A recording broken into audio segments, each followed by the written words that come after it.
Hi everyone, this is Lisa Ellen with Film is Life. We are talking about Reel Delights movie card games, and in this video we are talking about the instructions for Au Pair. This game uses only genre cards to set the rest of the deck aside. And remember, as we talked about in the introductory videos, try to choose at least as many genres as you have players. It's not required, but it just makes for more lively play as you go along. And this game can also be played as solitaire. For the dealer's setup, the dealer will set a draw pile and a discard pile, and there are no cards dealt. Players then choose a variation. Now, we talked in the introductory videos, if you'll remember, about how we have monikers, marquee, or makers as three of the variations we can use, but Au Pair has its own way of doing things. So we're going to choose from one of two special variations here. We'll have Boy Meets Girl or Knights and Knaves, and we'll talk about what those are in just a second. The dealer can reshuffle and reuse the discard pile for a fresh draw pile if that's needed, and the game is over when the draw pile is gone or when a winner is determined by points or by time. Okay, our first variation is Boy Meets Girl, and in this one we have one male and one female from a single title.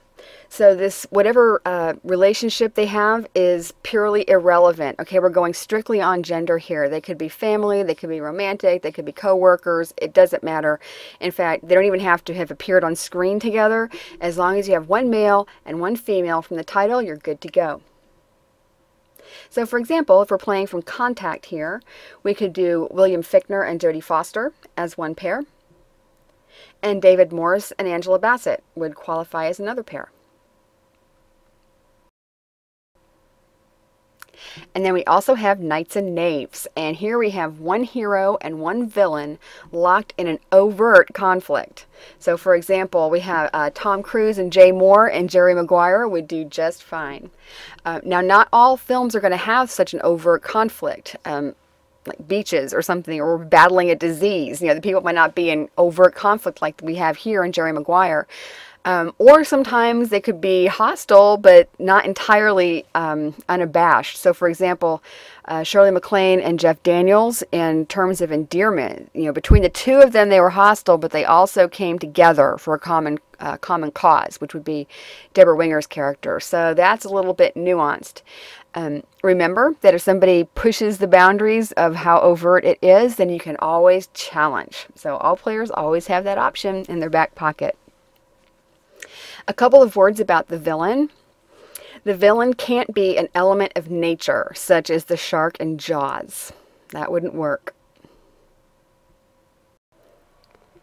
It also can't be a collective force, such as the Axis powers in The Longest Day, or say the alien invasion forces in Independence Day, or something of that nature. And it's okay for the individual not to be human, provided that the actor behind the character is reasonably familiar. So Arnold Schwarzenegger as the Terminator would actually be fine. We could have Michael Biehn and Arnold Schwarzenegger as one pairing, Linda Hamilton and Arnold Schwarzenegger as another one. That would be fine. However, Balaji Badejo as Alien would not, because while the alien creature is a legendary adversary, the person playing the creature is not well known, not generally familiar to the public. So having said that, I guess that begs the question of an individual like Peter Mayhew as Chewbacca. And I think I'll just leave that to the Star Wars people to figure that one out while they're playing. And of course, Chewbacca would be the hero in such a pairing.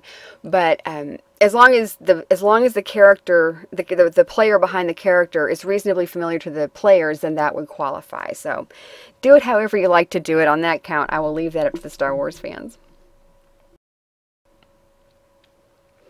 For taking a turn, you'll draw one card.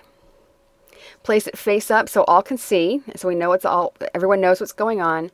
Play for points according to the selected variation, and then place the card on the discard pile to discard at the end of your turn. Scoring is simple. One pair is 1 point. And then also, if you employ every title on the card, then you get that card's value for that turn as well.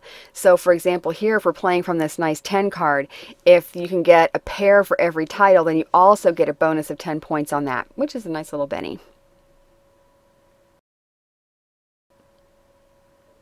And that's it for Au Pair. Enjoy the game. Have a great time. This is Lisa Ellen, and I will catch you on the next one.